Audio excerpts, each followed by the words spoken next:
Z Débrief, en partenariat avec InmacWstore.com, le spécialiste de l'équipement informatique pour les professionnels.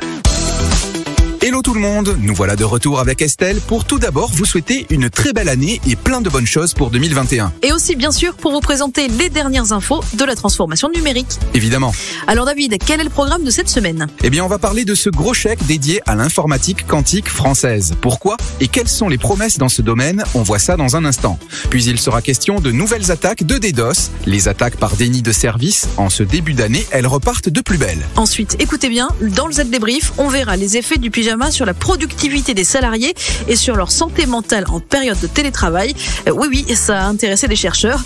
Et puis, on parlera aussi du jackpot d'Apple pour cette fin d'année 2020. Enfin, dans notre rubrique pratique cette semaine, on vous dira toutes les astuces pour connaître l'offre 5G sur votre territoire.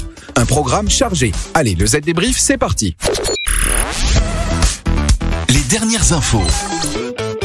Pour commencer, on parle de cette énorme enveloppe annoncée par le président Emmanuel Macron, destinée donc à l'informatique quantique. 1,8 milliard d'euros, c'est énorme, même si l'État n'est pas seul à régler la note. Il y a aussi des fonds en provenance de l'Europe et du secteur privé. Mais pourquoi une telle somme ? Eh bien, c'est tout simple. Les technologies quantiques doivent permettre de construire des ordinateurs de nouvelle génération aux capacités de calcul bien plus importantes que les supercalculateurs actuels, et aussi de concurrencer les autres pays industriels. Et d'apporter des solutions, j'imagine, dans des domaines très variés comme la santé, la recherche de nouveaux médicaments. En ce moment, ça pourrait être utile. Oui, et cet investissement va permettre à la France de se distinguer au niveau international, puisqu'elle va, d'ici quelques mois, prendre la 3e place en matière d'investissement public dans l'informatique quantique, derrière les États-Unis et la Chine. Sans parler du secteur privé qui a bien compris l'intérêt d'investir dans ce domaine. IBM, Google et Microsoft, entre autres, mettent aujourd'hui des millions dans ces super ordinateurs de demain. Parlons maintenant de nouvelles attaques de DDoS. L'été dernier, elles se sont multipliées et après une pause à l'automne, les revoilà en force. La société de sécurité Radware indique que pendant la dernière semaine de 2020 et la première semaine de 2021, ses clients ont reçu une nouvelle vague d'emails avec pour but de réaliser des extorsions sous la menace de DDoS. En clair, les attaquants menacent les entreprises de bloquer leurs serveurs si elles ne payent pas une rançon comprise entre 5 et 10 bitcoins, soit 150 à 300 000 $. Oui, les pirates préfèrent désormais les bitcoins plutôt que les dollars américains. Mais la flambée de la monnaie électronique ces derniers mois les a forcés parfois à revoir à la baisse leurs exigences.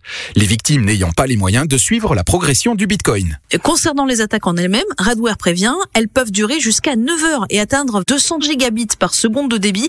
Une attaque aurait même culminé à 237 gigabits par seconde, de quoi faire de sacrés dégâts en bloquant les infrastructures des victimes.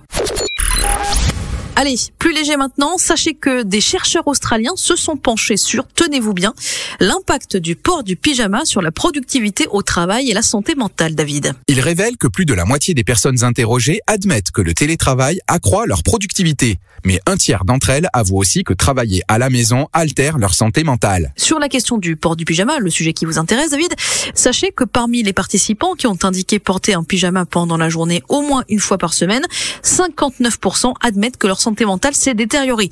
Alors qu'à l'inverse, parmi les personnes qui ne portaient pas de pyjama lorsqu'elles sont en télétravail, 26% seulement expliquent que le télétravail leur tape sur le système, si vous me permettez. Conclusion, mieux vaut s'habiller chaque matin comme si on allait au bureau, même si on reste à domicile.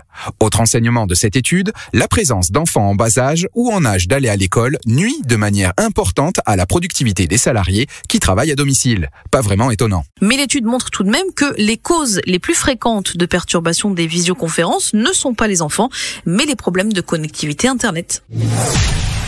Comme la plupart des designers d'espace, je construis mes projets sur des applications métiers très énergivores, comme Autodesk Maya.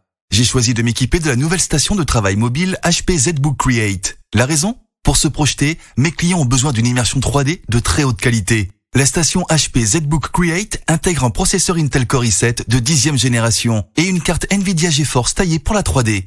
Retrouvez le HP ZBook Create sur InmacWstore.com, le spécialiste de l'équipement HP pour les PME.